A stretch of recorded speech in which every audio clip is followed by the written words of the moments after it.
Hello, I'm Mike Gutsch. I'm with Mike Gutsch Guitars, and I'm also the foreman of Rebecca Guitar Company.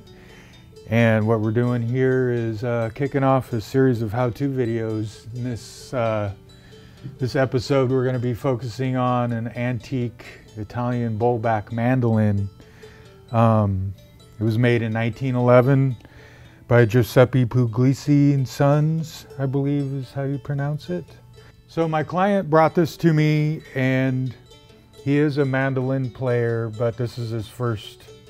He's dipping his toes into the bowlback mandolin world and also the antique instrument scene. So I talked to him about what he would like to have accomplished with this, and what we figured out is that he wants to restore it to the extent to where it will play and sound great, but we don't want to tamper with the antique value or integrity of the instruments.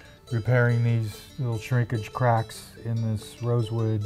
The finish overall, which incidentally is shellac, French polish. I don't want to tamper with that finish. The finish overall is pretty good. Something some of these Italian bowlback makers would do is, or not do, is finish the soundboard.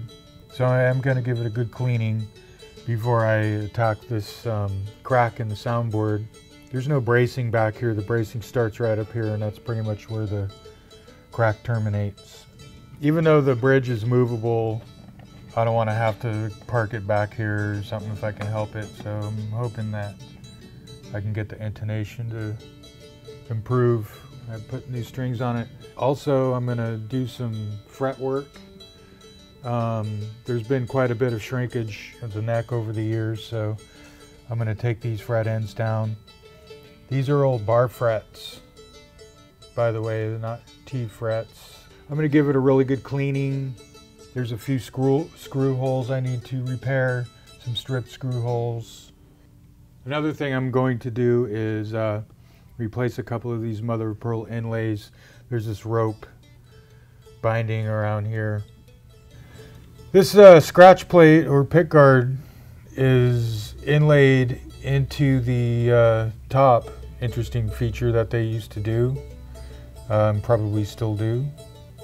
It has a tortoise shell, which hopefully you will never see again on any new instruments, as well as mother of pearl and some abalone and some looks like silver wire.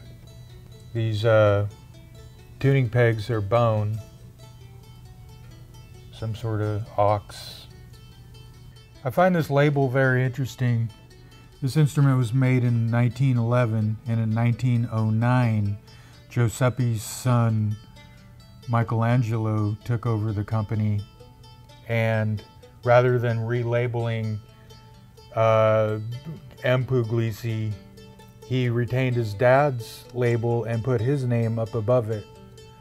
I think Michelangelo was pretty classy in doing that, still paying homage to his dad, who had retired 2 years after this instrument was made. As far as I'm concerned, a rule of thumb with antique instruments is if it affects the playability and sound, it's worth approaching in terms of repair. But if it's just really something superficial, you best leave it alone. So as I progress with this instrument restoration, I will be documenting it on film on my own, and we'll see how it comes out in a few days. So see you later for now.